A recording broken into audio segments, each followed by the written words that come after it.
Now we're going to go into these Europa games, and again, two-legged. These teams need to make sure that they still go into the second leg, Alex, in the tie. I wanted to say that you guys should know that Flash is behind the scenes and he's pressing the button. If you press the bell button, he's behind and he gets everyone notified when we are going live. Yeah, no, I'm joking. YouTube does that, but they do a great job. They always announce me when Flash is going live. And because I love his face, I must press the play button there. Yeah, it's an interesting round of fixtures in Europe. We love Europe. Chef Michael and myself, you know that. We are doing an amazing job every season here. And we are trying to have the same record as in Serie A. I think I know that it will be difficult, but at least we are trying. This is our goal, you know. Without a doubt. Chef Michael, we now know that the Champions League sides enter the fray. You've always said that you fancy one of the Champions League sides to go and win the Europa League.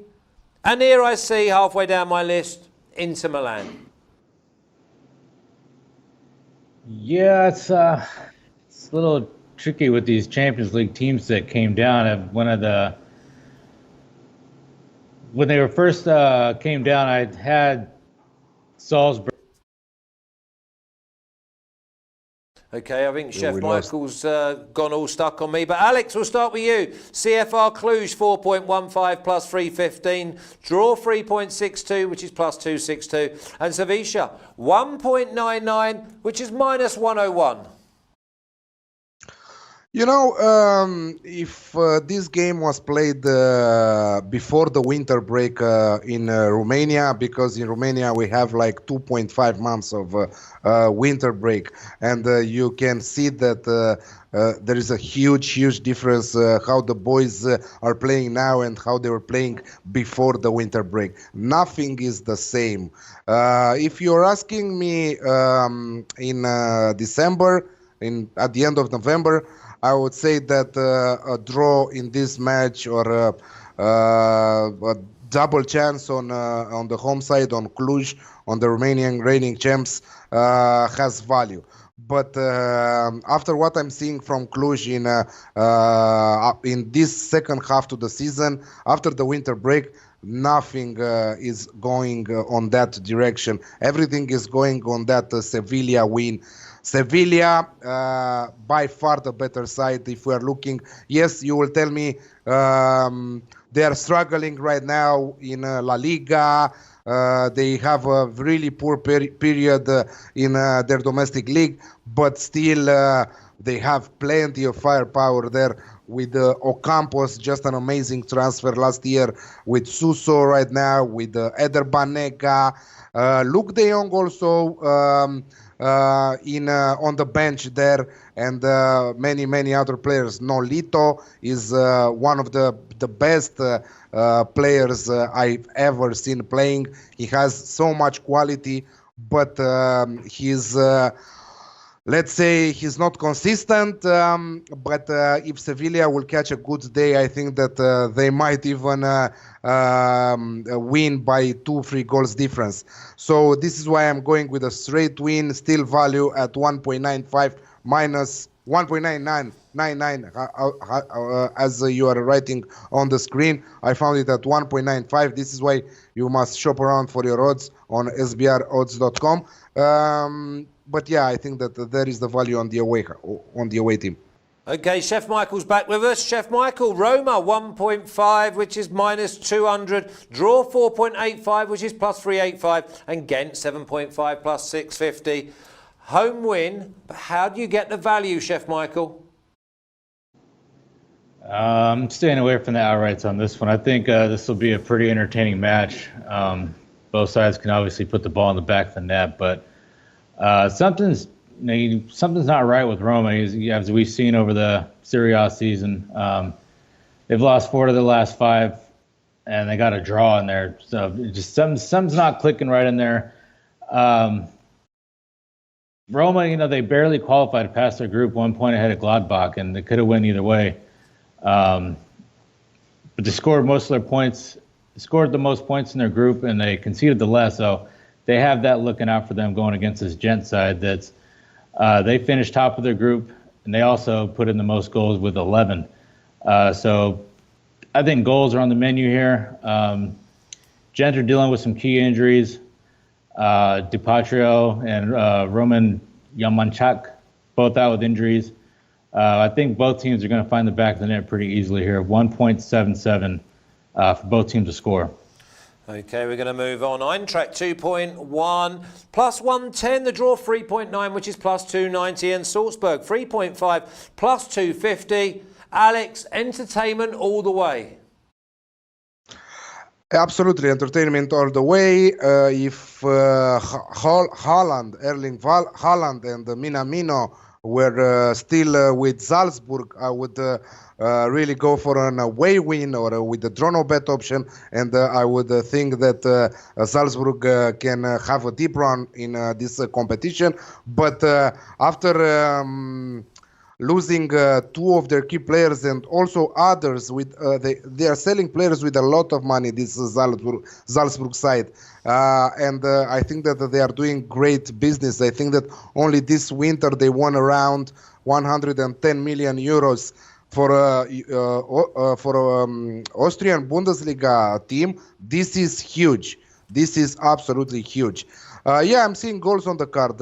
Even without the two players that I mentioned, I think that Salzburg are the type of team that will play their chance with a great coach who is giving them motivational speeches, also at halftime, also before. They have that fighting spirit, which I love with the team in football. Eintracht disappointingly scoreless last weekend against Dortmund, but they kicked off the second half to their season with great results. I think that they won 7, minus Dortmund's game. I think that they won 7 out of 9 points in 3 matches. They are also a scoring machine. They were just unlucky not to find the back of the net against Dortmund, but I think that this will happen right now because Salzburg are away and also they are struggling defensively. So Alex, classic here, both teams to score and over 2.5 goals in the match at 1.8 for me. Excellent. Okay, Chef Michael, AZ Alkmaar 2.16, which is plus 116. A draw at 3.6, which is plus 260. And Lask at 3.58, which is plus 258. Where are you going with this? Another entertaining match here. Should see a lot of goals. AZ Alkmaar, they score a lot of goals. They put them in bunches. They're top scoring team in their group despite finishing behind United. Scored 15 goals in that group. And in their league, they've kept 7 clean sheets in the last 10. But Gent, Lask is a similar situation. They finished at the top of their group, also having the most goals, 11 goals, and conceded only 4. But I think this is going to be a open match, entertaining. Both teams to score and over 2.5. At 2.1, it's going to be pretty exciting to see these two battle out over 2 legs. Okay, we've got goals in both games. Alex Classic at 2.1 with AZ Alkmaar, who can score goals, and Lask, who just do not lay down. Alex, we're going to come to you. FC Copenhagen 3.13, which is plus 213. Draw 3.25 plus 225. Celtic 2.5 plus 150. That tells me that this is wide open. But I like the under 1.5 goals, Alex. Yes, I don't know what to say about that under 1.5 goals. What I know is that Copenhagen just restarted their domestic league. Their first competitive match was played 3 days ago. This is the first competitive match since December 16, and they lost it to Esbjerg. If I pronounce it correct, I hope I did. We have on the other side Celtic, who are playing week in and week out. I think that there is absolutely great value on this away side, but just to have things clear here, because we don't want to risk, we will take Celtic with the draw no bet option at 1.71. So in case of a draw, we take our money back from that bet. Okay, draw no bet. I think 0-0, or maybe we're hoping now for a Celtic 1-0 win, because I think under 1.5, I think this game will be totally dull, and Celtic will look forward to getting Copenhagen back to Parkhead.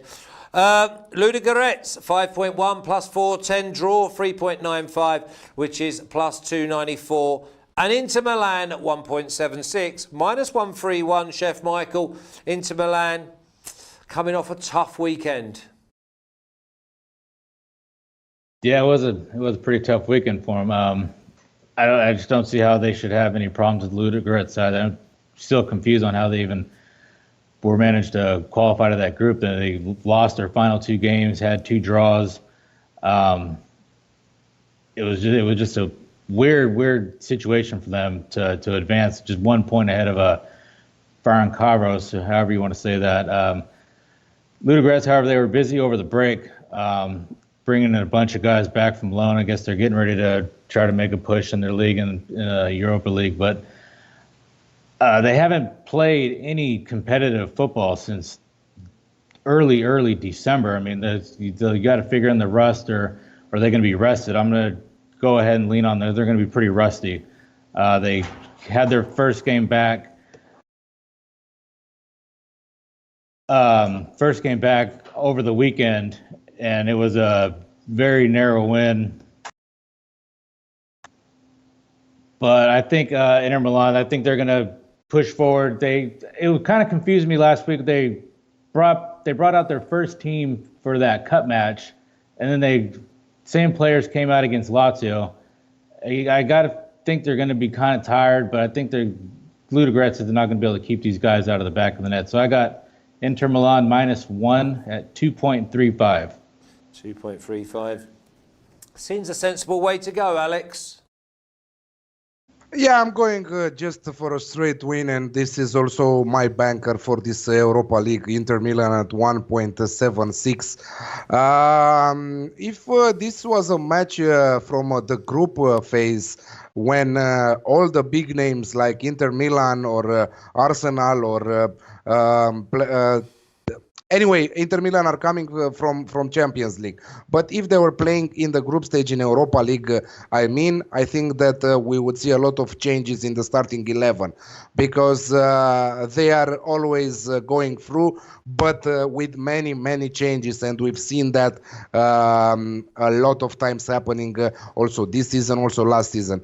But Conte is here for trophies, and I think that this Europa League right now, Inter are one of the best remaining sides in this last 32, and they have an amazing draw against Ludogorets. A decent team, if you ask me, in Eastern Europe, but a team who is struggling all the time against big names. I don't think that there is a possible way for Conte to rest many of his key players. I think that we'll see Eriksen, who didn't play a lot of minutes in his matches, only, 16, 30 minutes in the last 4 matches. I think that we'll see him from the starting 11. I think that we will see Lukaku and Lautaro Martinez too. Barella or Sensi, one of them should be there in the middle. They have a tough match. Of course, all the matches in Italy are tough. They have a tough match at the weekend against Sampdoria. But still, they will go for the win in Bulgaria. So 1.76 for me, I think that huge. This is why I'm taking it as my banker, and I included it also on my Europa League parlay. Okay, I'm going to come to you, Alex, with Bayer Leverkusen 1.95 minus 105, draw 3.7, which is plus 270, and FC Porto 4.15, which is plus 315. Yeah, but I think that we should see goals here. Bayer Leverkusen are on fire, if I can say that. They are scoring goals for fun, like I like to say, but they also concede many times. They had a dramatic match against Union Berlin last weekend. Thank God that it came as a winner, because it was my last match on the Bundesliga parlay at 4.28, and we won that. And that was also our banker for last week. Both Radek and myself, we went for that. So an amazing last minute goal, 94th minutes from Belarabi. But they struggle big time at the back. And Porto are coming here to win. Porto are a great team. And they can do some damage if Leverkusen are not more careful at the back. This is why I am seeing, clearly seeing over 2.5 goals. Simple as that here, without both teams to score at 1.9. So just the over 2.5 goals, great value on that. If you play the Alex Classic, I think that you can get 2.2, something there. Okay, my European trap of the week is Bayer Leverkusen at 1.95 at home to Porto. I think Porto do not get beat. They get something out of the game. I would not want to be with Leverkusen. Happy to be with Leverkusen last week and the week before, but this week they have got the stamp of the European trap on them. Chef Michael, Olympiacos 3.16, which is plus 216, draw 366, which is plus 266, and Arsenal at 2.37, plus 137. And I say to you, Chef Michael, that Arsenal are suited more to Europa League than they are Premier League at the moment. Yeah, I think you could say that when they had Unai Emery. Unai Emery was the, I guess, king of Europa League. But I think this Arsenal team, they're just now starting to find their footing with Arteta. I mean, that showed the other day against Newcastle. Took them a while to get going, though. Till that first goal in the second half, they were pretty sluggish and couldn't really find their way. But this Olympiacos team at home is a juggernaut. I mean, at home in Greece, they just don't lose. Their last home, they've only lost one game at home, and that was in the Champions League to Bayern Munich. And I think with that leaky back line that Arsenal is known to have, especially away from home, I think Olympiacos can do some damage here. I think you got to figure Arsenal's got to score at least probably 3 goals to go into Greece and get a result here, because Olympiacos is going to score some goals. And last time Olympiacos gave up more than 2 goals was once again at Bayern Munich. Kept 12 clean sheets this season and to keep things airtight at home. I can see Olympiacos getting a result here. I don't think Arsenal's going to go in there and get a win. So I'm going to take a pretty safe approach here and go Olympiacos, draw no bet at 2.2. 2.2. I thought both teams to score was an absolute moral in that game. You know, sorry? You know that they've lost their best player, Podence. They sold them to Wolves in the Premier League. I think that that is a great transfer for Wolves, and he was the goal-scoring guy for Olympiacos. And I think that I agree more with Flash here, with Arsenal going to win this away from home, because they really think that they can win Europa League at 2.35. I think that there is huge value on that away win. But because it's not official play, I will cheer for Olympiacos in this one, because we are in for profit, and I will support Chef Michael on that one. Okay, Chef Michael, if you can find me a banker, I'll come to you at the end. Alex, finish us off. Wolfsburg 1.63, which is minus 160. Draw 4.15, which is plus 315. And Malmo 6.3, which is plus 530. Yeah, I really don't understand how this Malmo side qualified in the knockout stages. But if you think about it, they had a really pretty bad, let's say, good for them group of stage with the Copenhagen, with Dynamo Kiev, and very, very, very poor Lugano side. And we did a lot of money with that Lugano side in the group stage. The win against Dynamo Kiev, the 4-3, was an absolute cracker for Malmo. That is the match where they qualified further in the competition. But right now, they are without competitive matches since... Oh my God! Since the last Europa League match back in December, 12th of December. So just friendlies and one cup match, A0 against a poor side in Sweden. So Wolfsburg are a really good Bundesliga side, a decent one, not a really good one, who can do a number on Malmo right now and solve the qualification issue from the first leg. So I'm going Wolfsburg and over 1.5 goals in the match at 1.95 because I really think that Wolfsburg can score at least 2 goals on their own against Malmo, who are conceding a lot normally and who haven't played a competitive match since December 12th. Yeah, that was my banker, Alex. I'd already wrote that down. Wolfsburg and over 1.5 goals in the game is 1.95, and that is my banker. And where's your banker, Chef Michael? I'm going to go back to the well here. Inter Milan -1, 2.35. Okay, we love that. Okay, gentlemen, we'll see you on Wednesday when we go with Serie A. Alex, I'll see you just prior when we go with Bundesliga. And prior to that, we've got La Liga and Mr. Sizzle Mode himself, number 1, will be kicking us off. You take care, gentlemen.